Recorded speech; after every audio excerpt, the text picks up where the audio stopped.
Hello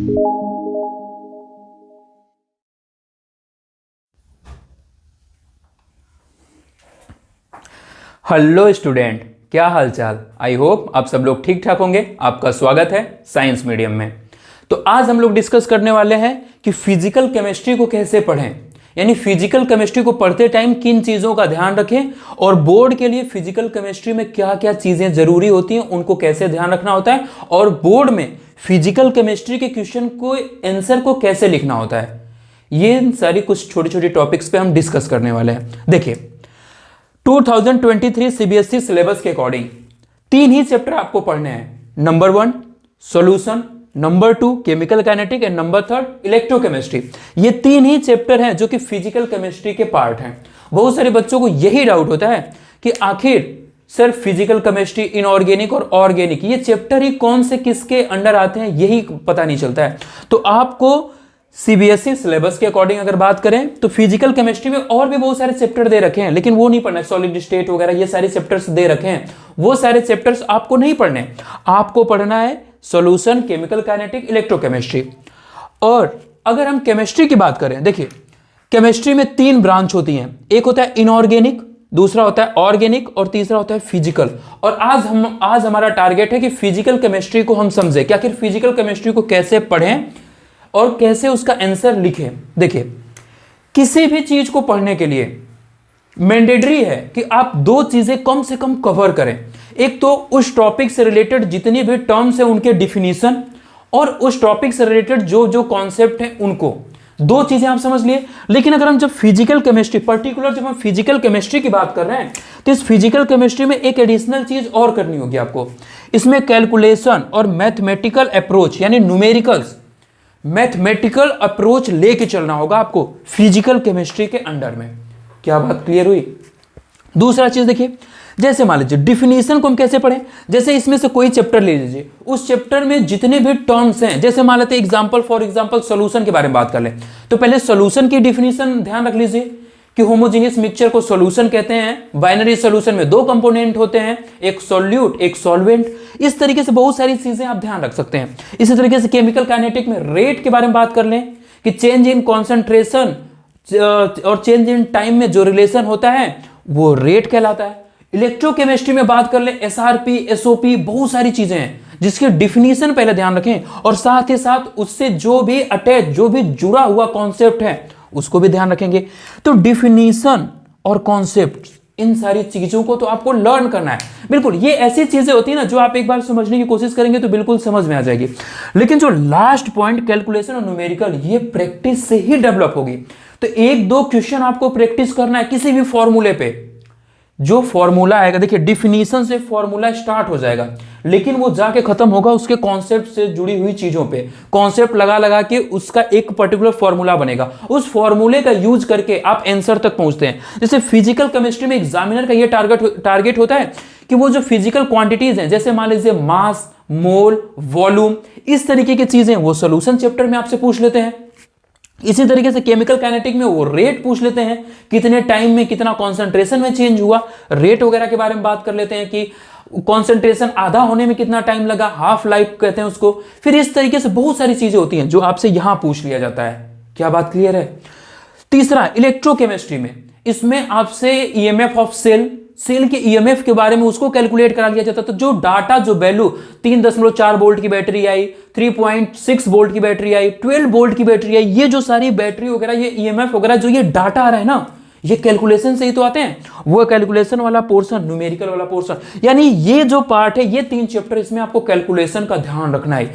जब भी examiner यहां से टारगेट करते हैं क्वेश्चन, तो जैसे कभी कभी क्वेश्चन तो डिफिनीशन और कॉन्सेप्ट बेस पे आता ही आता है, 1-2 क्वेश्चन तो आएगा ही, लेकिन उसमें आपको डिफिनीशन के साथ साथ आपको यह दिखानी है कि आपको इसकी मैथमेटिकल अप्रोच आनी है। सर कैसे, कोई एग्जांपल दीजिए। एग्जांपल लीजिए ऐसे, जैसे मान लेते हैं सॉल्यूशन के बारे में बात कर ले, तो कोई क्वेश्चन ऐसा आ गया कि आप डिफरेंशिएट करिए आइडियल और नॉन आइडियल सॉल्यूशन में। ठीक, तो जैसे मान लेते हैं एक हो गया आइडियल सॉल्यूशन,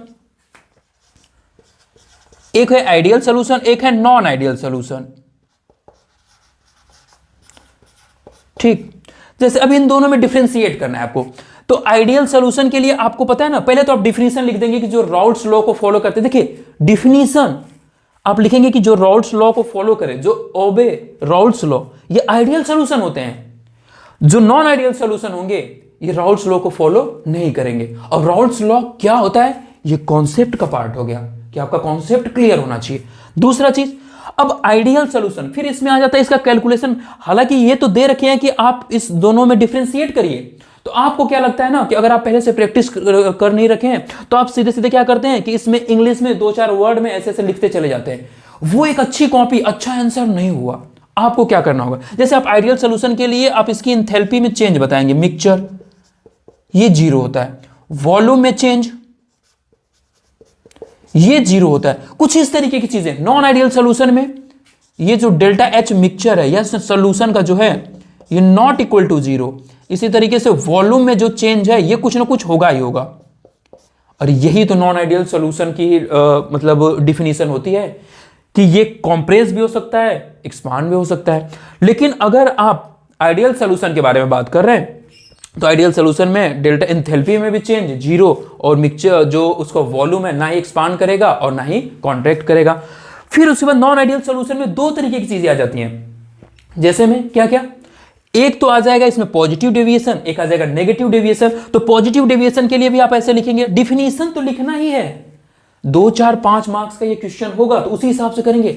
लेकिन जब भी क्वेश्चन इन 3 चैप्टर से हो तो कहीं ना कहीं आपको कुछ इस तरीके से चीजों का यूज करना ही है। अरे क्या बात समझ में आ रही है? ठीक है, जैसे मान लीजिए आपसे पूछ दिया गया कि ईएमएफ क्या होता है, तो बता सकते हैं कि ये ईएमएफ इलेक्ट्रोमोटिव फोर्स होता है, जो कि 2 इलेक्ट्रोड होते हैं उनके बीच में जो पोटेंशियल डिफरेंस होता है उसी को कहते हैं। तो ये तो एक इंग्लिश की डिफिनीशन हो गई। लेकिन इसमें मैथमेटिकल अप्रोच क्या होगी, जिसमें आप एसआरपी एसओपी का यूज करेंगे, एग्जामिनर को इंप्रेस करेंगे। और यही एक सही तरीका है। फिजिकल केमिस्ट्री में आपसे वो यही सारी चीजें पूछना चाहते हैं। अरे क्या बात समझ में आ रही है? आपको सबसे पहले करना क्या है, जैसे मान लीजिए अगर यहीं पे मान लेते हैं, अगर पॉजिटिव डेविएशन के लिए हम बात करें तो पॉजिटिव डेविएशन की अगर हम बात करें तो जो डेल्टा एच होगा ये 0 से ज्यादा होगा। अगर ये नेगेटिव डेविएशन के लिए बात करें तो जो डेल्टा एच होगा ये 0 से कम होगा। इसी तरीके से डेल्टा वी 0 से ज्यादा, यानी एक्सपांड कर रहा है, जो जितना होना चाहिए उससे ज्यादा आ रहा है, पॉजिटिव डेविएशन। इसी तरीके से डेल्टा वी या 0 से कम। तो ये एक्चुअल में है क्या, जब आप इस तरीके से लिखते हैं ना तो आपकी कॉपी अलग दिखती है और एग्जामिनर यही चाहता है आपसे। आप खुद सोच के देखिए, आप उससे ज्यादा इंप्रेस होंगे जो इजी लैंग्वेज में आपको चीजें बता दे, या फिर उससे जो एकदम इजी चीज को गोल गोल जलेबी जैसा घुमा के उलझा दे बिल्कुल। ऑफ कोर्स जो आसान तरीके से आपको चीजें बता दे।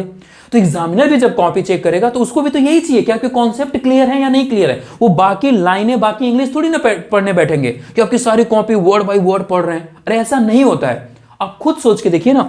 तो इस वजह से आपको कुछ ऐसी चीजें डाल देनी है अपनी कॉपी में जिससे वो एग्जामिनर को उसका आंसर भी मिल जाए और आपका काम भी हो जाए, आपको एक अच्छा मार्क्स भी मिल जाए। क्या बात क्लियर है? जितना अच्छा आप जानते हैं उससे कहीं कम अपने आप को एग्जाम में आप रिप्रेजेंट कर पाते हैं। क्या बात समझ में आ रही है? उस टाइम आपके पास प्रेशर होता है, बहुत सारी चीजें आप भूल जाते हैं। तो इसी तरीके से छोटे छोटे पार्ट में इन सारी चीजों को ऐसे करके आपको ध्यान रखना होता है। चलिए सॉर्ट आउट करते हैं कि चीजों को बिल्कुल क्या ध्यान रखना है। इतनी सारी चीजों को अगर आप नहीं ध्यान रख पा रहे तो एकदम अब छोटी छोटी चीजों को बस मैं बता रहा हूं उसको ध्यान रखिए। जैसे देखिए, सबसे पहले सॉल्यूशन को लीजिए, इसमें जितनी हेडिंग है सबकी डिफिनीशन ध्यान रख लीजिए कि उसका क्या मतलब है। इसी तरीके से सारे चैप्टर के लिए, जैसे रेट क्या होता है, एसओपी क्या है, एसआरपी क्या है, ईएमएफ क्या है, इसी तरीके से गैल्वेनिक सेल क्या है, ये सारी डिफिनीशन, इनके कॉन्सेप्ट, और फिर उन पे एक एक दो दो क्वेश्चन कैलकुलेशन बेस्ड जो है वो प्रैक्टिस कर लीजिए। अब इसके बाद ये आपका पोर्शन हो जाएगा कंप्लीट। अब इसके बाद बच गया इनऑर्गेनिक और ऑर्गेनिक। तो इनऑर्गेनिक और ऑर्गेनिक को कैसे पढ़ना है ये हम आगे डिस्कस कर लेंगे। और समझिए कि जब आप इन सारे चैप्टर को पढ़ें, जब इन सारे चैप्टर को रिवाइज करें तो कोशिश करें कि बहुत कम से कम टाइम लगे। जैसे ये 3 चैप्टर आप रिवाइज कर रहे हैं तो हार्डली 1.5 आवर लगने चाहिए आपको। 1.5 घंटे में ये तीनों चैप्टर रिवाइज, जब रिवीजन जैसा ही होना चाहिए। और बाकी 1.5-2 घंटे लगे इस पे न्यूमेरिकल सॉल्व करने में, आपके 4 घंटे भी लगे न्यूमेरिकल सॉल्व करने में आपके। क्या बात क्लियर है? फॉर्मूले का कोई मीनिंग नहीं है जब तक उस फॉर्मूले का एप्लीकेशन, उस फॉर्मूले पे आप क्वेश्चन नहीं किए हैं।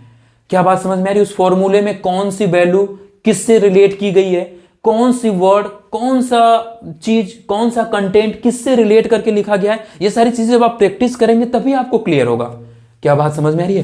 तो इस तरीके से आप फिजिकल केमिस्ट्री को पढ़ेंगे और फिजिकल केमिस्ट्री ये तीनों चैप्टर को 15-20 मिनट में एकदम रैपिड रिवीजन की तरह एकदम फाइनल टच देते हुए मैं 15-20 मिनट की एक एक वीडियो बना दूंगा सारे चैप्टर, जिसमें सारा चैप्टर सिर्फ एनसीईआरटी को ऐसे आउटलाइन, उसको अंडरलाइन करके हल्का हल्का दिखा दूंगा कि किन किन चीजों का ध्यान रखिए। उतना भी आप ध्यान रखेंगे ना, आपका काम हो जाएगा।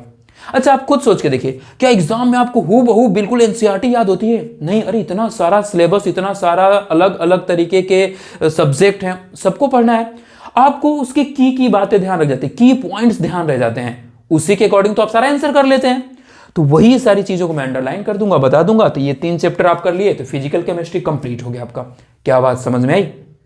तो आज के लिए यहीं तक। Thank you.